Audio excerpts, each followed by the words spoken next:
uma ponte relativamente recente, tem apenas 40 anos de idade. Por que a destruição dela causaria tantos problemas para os russos?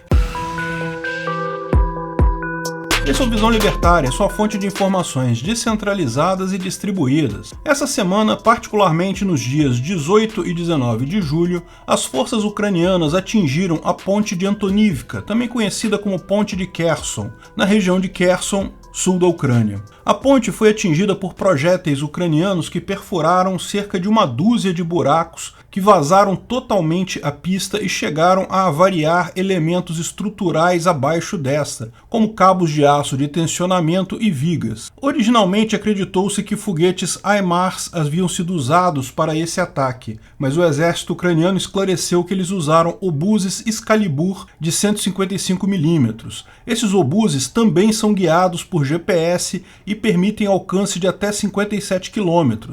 São disparados dos obuseiros 777A2 americanos recentemente enviados para a Ucrânia. Não houve nenhuma vítima civil no ataque, a ponte em si continua de pé, carros pequenos e pessoas a pé, em tese, ainda podem usar a ponte, mas provavelmente caminhões pesados, tanques e equipamentos militares não vão conseguir passar sem comprometer o que sobrou da estrutura e arriscar a destruição completa da ponte. Essa medida tem várias interpretações e consequências. O fato é que essa ponte é a única ligação rodoviária entre a cidade de Kherson e o sul da Ucrânia em mais de 70 km. Existe uma pequena ponte ferroviária a poucos quilômetros a leste da ponte de Antonivka e depois disso tem a represa de Nova Kakhovka, a 70 km de distância. Toda a logística russa para atender suas tropas na cidade de Kherson e região ficaram já seriamente comprometidas com a perda da ponte. E a tendência é que isso piore, porque a Ucrânia também vai destruir a ponte ferroviária próxima.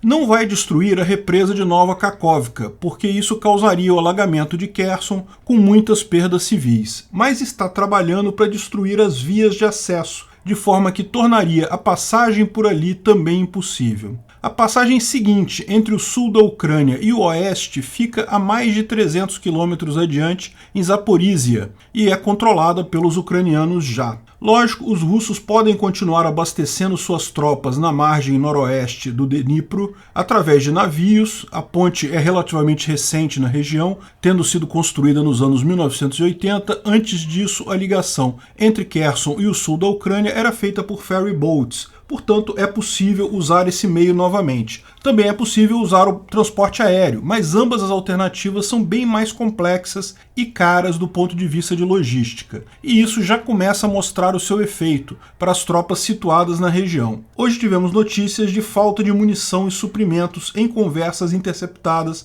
entre essas tropas. E essas tropas russas sabem que isso é devido à interdição da ponte, mais que isso, que enfrentarão em algum momento dos próximos meses uma contraofensiva ucraniana com essa redução de capacidade logística. A perspectiva não é boa para os russos nessa região. Eles ficariam presos na margem noroeste do rio Dnipro, sem possibilidade de voltar para a Rússia e sem suprimentos adequados. Novamente, isso não é algo absoluto. É possível a extração deles por barcos ou aviões, mas certamente é algo mais complexo e caro. Além disso, é importante notar, a ponte pode sofrer reparos. Ucranianos sabem que, dado tempo suficiente, os russos podem reparar a ponte, ajustar seus parâmetros estruturais, reforçar a estrutura e voltar a usar a ponte normalmente. Mas o recado foi dado. A hora que quiser, a Ucrânia derruba essa ponte. A mera opção por fazer isso agora indica que provavelmente está próximo o dia da contraofensiva ucraniana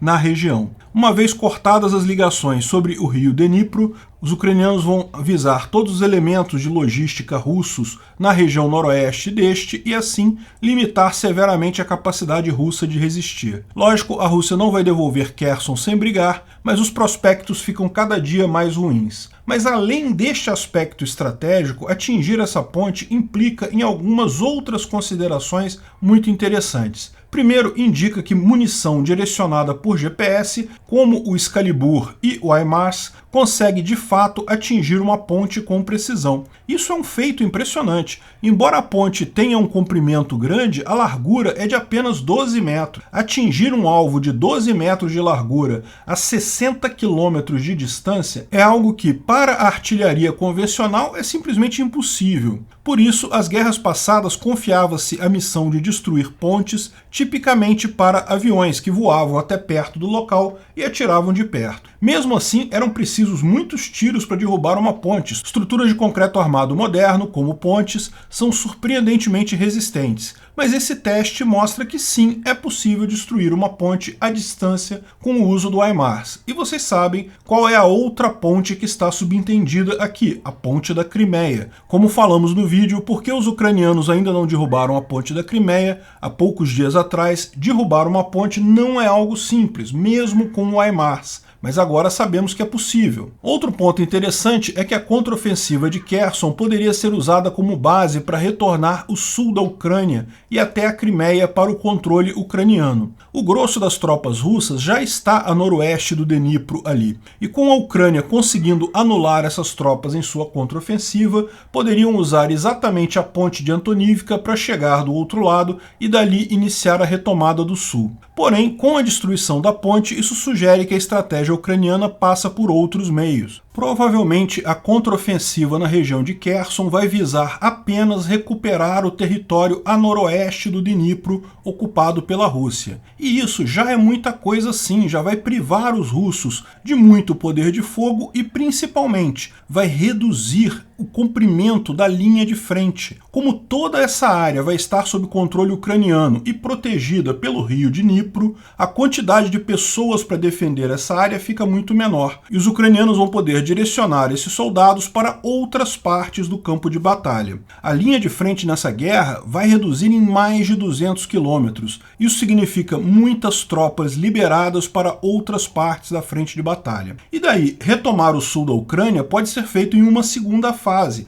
a partir de Zaporizhia. De fato, já existem relatos de ação na região de Vuhledar, em que tropas ucranianas teriam um avanço significativo, liberando várias pequenas cidades nos últimos dias. É possível, inclusive, vislumbrar uma estratégia que poderia ser fatal para a Rússia se a Ucrânia tiver capacidade de implementá-la. Se as tropas ucranianas conseguirem abrir um caminho, digamos, de Vuhledar até Mariupol, impedindo a passagem de tropas e cargas pelo corredor sul, ou seja, entre Donbás e a Crimeia e o sul da Ucrânia, e, ao mesmo tempo, atingir a ponte da Crimeia, as tropas russas no sul da Ucrânia e na Crimeia ficariam novamente isoladas. Mais uma vez, os russos poderiam suprir essas tropas por avião ou navio, mas não tem uma alternativa muito boa. Inevitavelmente, a logística russa vai pesar e se tornar impossível manter as tropas ali, tanto no sul da Ucrânia quanto na Crimeia. É lógico, não seria fácil reconquistar todo o caminho entre Vuhledar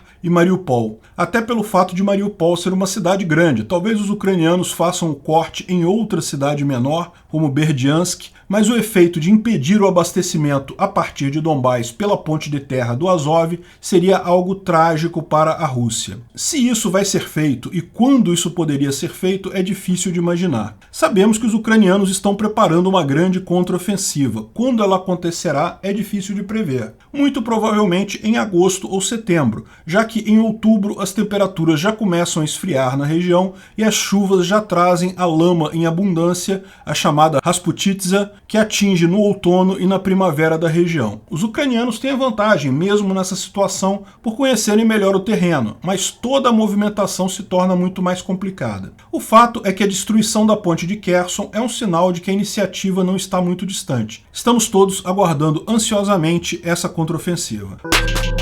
Obrigado pela audiência. Esse vídeo foi um oferecimento de armataweb.com, cloud e serviços de data center, 100% de compromisso com a satisfação e privacidade dos clientes. Aceitamos Bitcoin, veja o link na descrição do vídeo. Se você gostou desse vídeo, clique no like e compartilhe ele em suas redes sociais. Se inscreva no canal para nos ajudar, clicando no botão vermelho abaixo. Se quiser ser avisado de novos vídeos, clique no sininho ao lado. Se você quiser comprar camisas e outros itens do Visão Libertária, veja nossos itens no site Pimenta no Café, pimentanocafé.com.br/Visão Libertária, tudo junto sem acento, ou clique no link da descrição. Até a próxima!